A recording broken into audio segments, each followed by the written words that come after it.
여러분 오늘도 하나님으로 인해서 기뻐하고 즐거워하는 하루 되시기를 주의 이름으로 축원합니다. 오늘 묵상한 이 시편 105편 말씀은 이스라엘 백성들이 그 이스라엘 백성들 가운데 하나님께서 어떠한 일을 행하셨느냐, 그 행하신 일을 살펴보면서 그로 인해서 감사하고 기뻐하며 찬양하는 시편입니다. 여러분, 우리 가운데 진정한 기쁨이 어디에서 나옵니까? 하나님을 알아가고 하나님의 행하심이 내 가운데 분명한 사람, 그 사람에게는 하나님께서 주시는 기쁨이 그 영혼 가운데 흘러나오게 되죠. 여러분, 우리가 교회에서 가장 중요하게 행해지는 일이 무엇입니까? 예배지요. 예배가 교회와 성도들의 삶의 핵심입니다. 그러니까 예배 없이 다른 것 되어진다. 그건 있을 수가 없는 일이죠. 그런데 그 예배가 무엇이냐 하면 바로 하나님께서 우리 삶 가운데, 우리 영혼 가운데 어떠한 일을 행하셨는지를 드러내고 또 그로 인하여 기뻐하는 것이 예배입니다. 그래서 주님 앞에 드려지는 정상적인 예배는 기쁨이 있게 됩니다. 감사와 감격이 있는 예배가 되어집니다.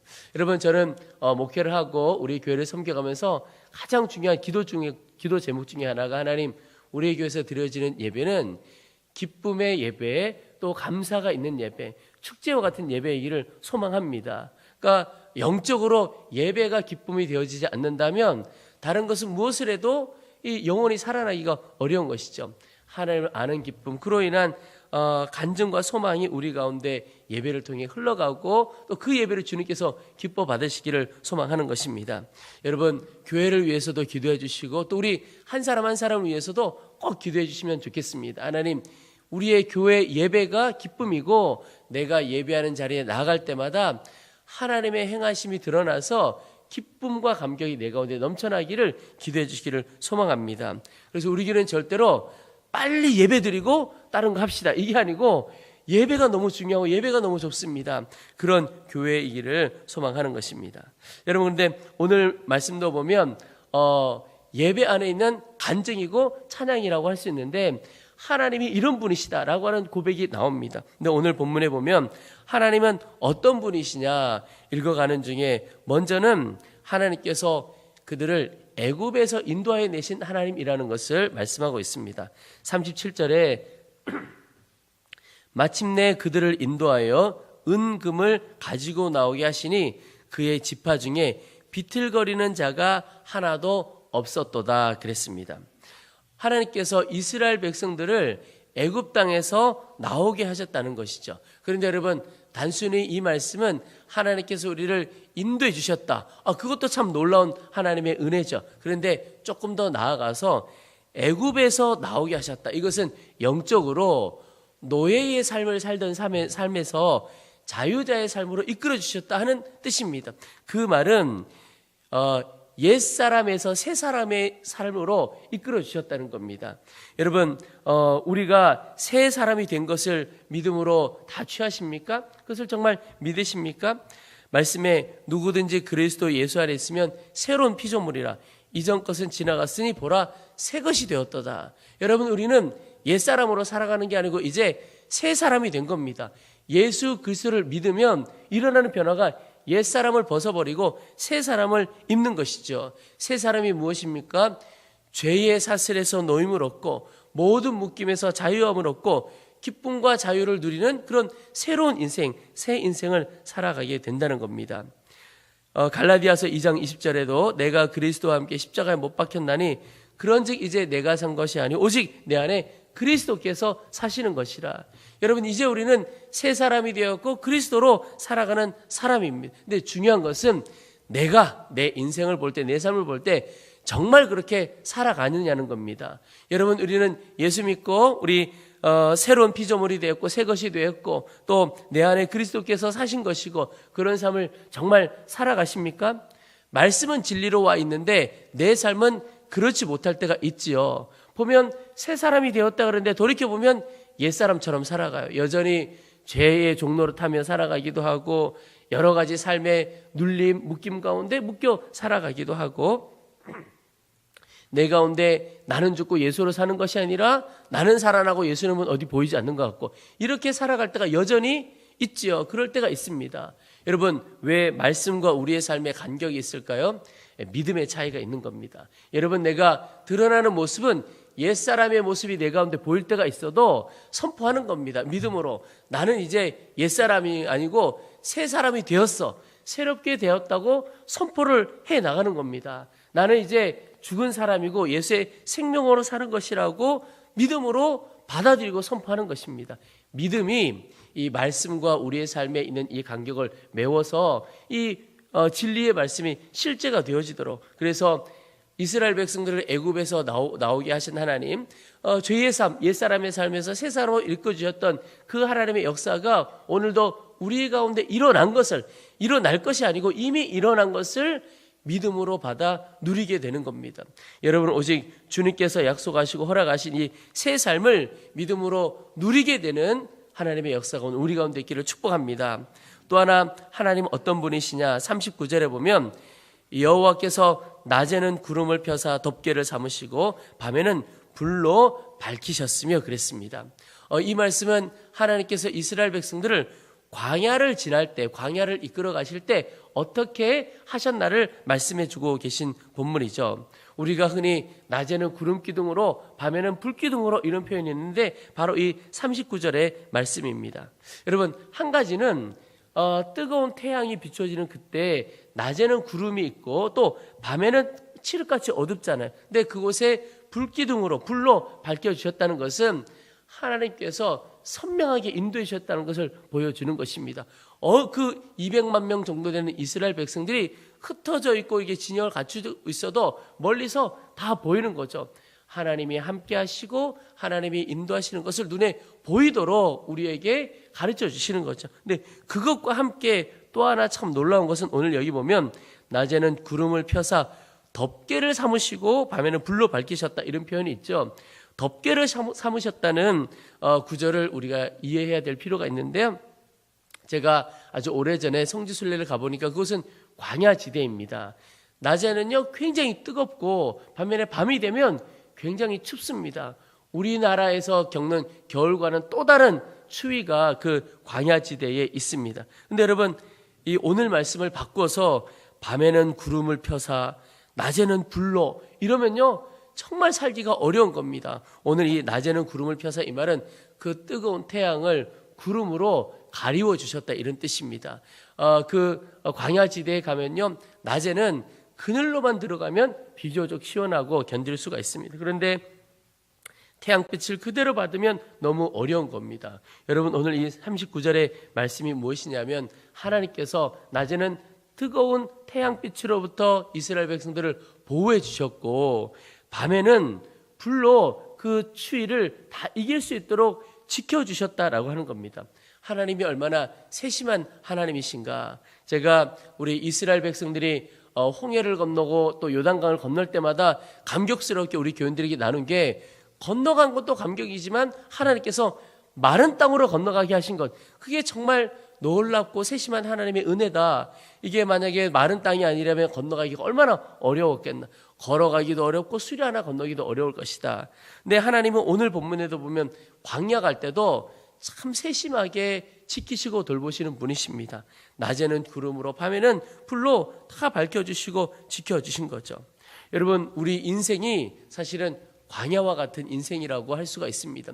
하루하루 한 걸음 한 걸음 내 힘으로 홀로 걸어가기 힘든 길이 광야길이고, 또 수없이 많은 어려움, 뜨거운 태양이 또 차가운 바람이 추위가 덮쳐오는 것이 우리 인생길입니다. 광야와 같은 인생길이죠. 그런데 그 길을 오늘 하나님께서 지켜주시겠다, 내가 너와 함께할 뿐만 아니라 너를 지켜주시겠다고 말씀하는 것입니다. 그러므로 여러분, 오늘 우리가 광야 같은 인생길을 살아간다 할지라도 담대하고 두려워하지 않아야 합니다. 왜냐하면 하나님의 크신 손길이 나를 지켜주시기 때문에 그렇습니다.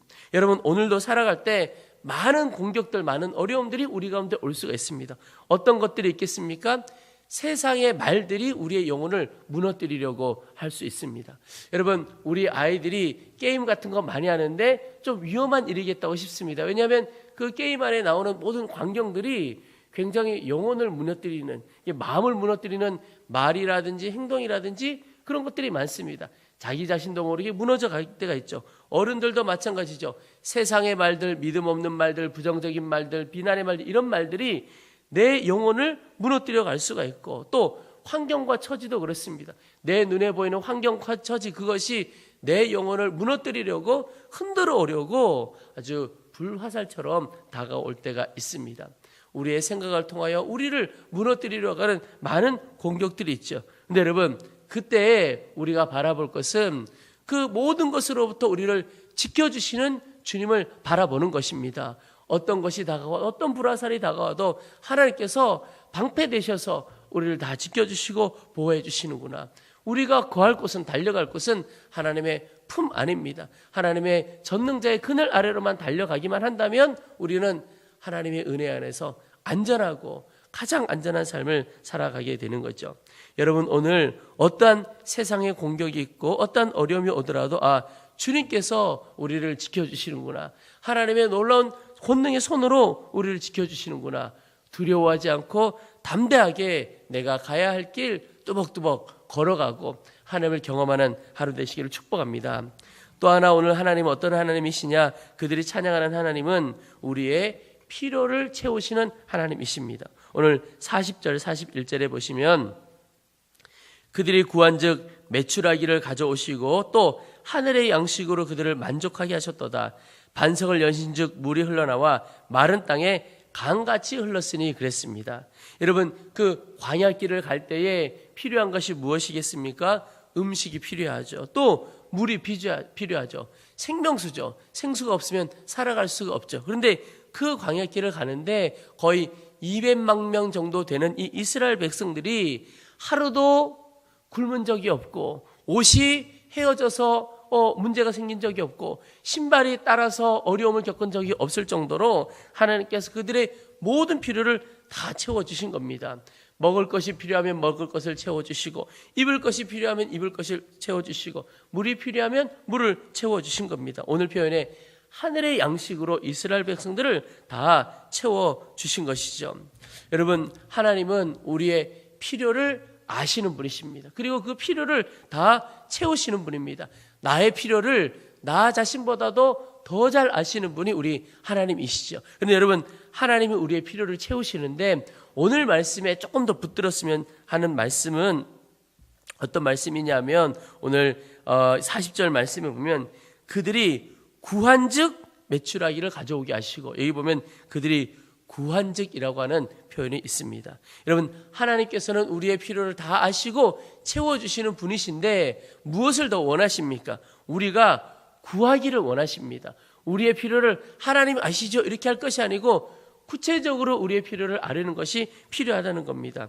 내 입을 크게 열라 내가 채우리라 그랬잖아요. 여러분, 오늘 하루 우리의 모든 필요, 그것이 나의 유익과 나의 만족, 어떤 나의 정력을 위한 것이 아니라면 하나님 앞에 담대하게 구하고 크게 구하는 하루 되기를 축복합니다. 왜냐하면 우리가 구한즉 하나님께서 채워주시고, 여러분, 이 삶이 하나님을 경험하는 삶이죠. 그런데 이러한 삶을 살아가는 것이 우리 하루하루에 얼마나 큰 기쁨과 감격을 주는지 모릅니다. 여러분, 그저 우리가 살아갈 때 필요한 모든 것 그냥 생기겠지, 그냥 어떻게 되겠지, 이게 아니라 작은 것 하나도 하나님께 구하고 또 하나님께서 채워주시는 것을 경험하는 하루하루 한순간 되시기를 축복합니다.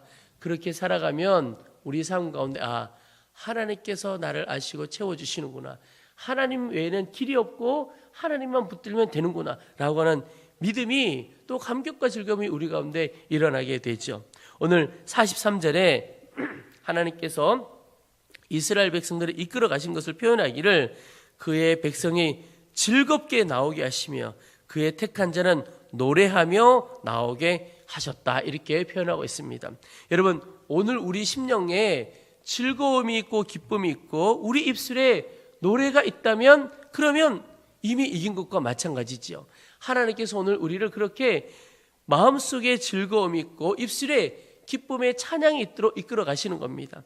여러분, 주님을 정말 믿고 주님 앞에 구하고 주님을 경험하는 인생 되기를 축복합니다. 그러면 우리의 예배는 즐거움의 예배일 수밖에 없고 우리의 입술 가운데는 감사와 기쁨의 찬양이 흘러넘치게 됩니다. 우리 영혼이, 우리 인생 자체가 감사의 예배, 기쁨의 예배가 되어지는 것이죠. 여러분, 그 놀라운 은혜가, 그 기쁨이 오늘 우리 사랑하는 모든 성도들 가운데 흘러넘치게 되기를 주의 이름으로 축원합니다. 우리 이제 주신 말씀을 붙들고 간절한 마음으로 기도하겠습니다. 하나님께서 오늘 우리를 옛사람을 벗어버리고 새 사람 되게 하셨음을 믿음으로 받고 새 사람의 인생을 살아가도록 도와주옵소서 기도하겠습니다. 또 두 번째는 인생의 광야길을 갈 때 주님께서 지켜주시고 붙들어 주신다고 하셨사오니 지키시는 주님, 보호하시는 주님을 바라봄으로 인하여 더욱 담대하게 살아가도록 도와주옵소서 기도하겠습니다. 또 우리의 모든 필요를 아시는 주님, 또 채워주시는 주님, 그분께 구하는 삶을 살기를 원합니다. 내 입을 크게 열라 내가 채우리라 하셨사오니 주께 구하는 자 되어지기를 원합니다. 우리의 모든 필요를 주께 맡겨드리며 구하기를 소망합니다. 그로 말미암아 하나님을 경험하고 우리 가운데 기쁨의 예배, 감격 예배가 늘 넘쳐나는 삶을 살도록 도와주옵소서. 우리의 주의 이름을 한번 부르고 간절한 마음으로 함께 기도하겠습니다.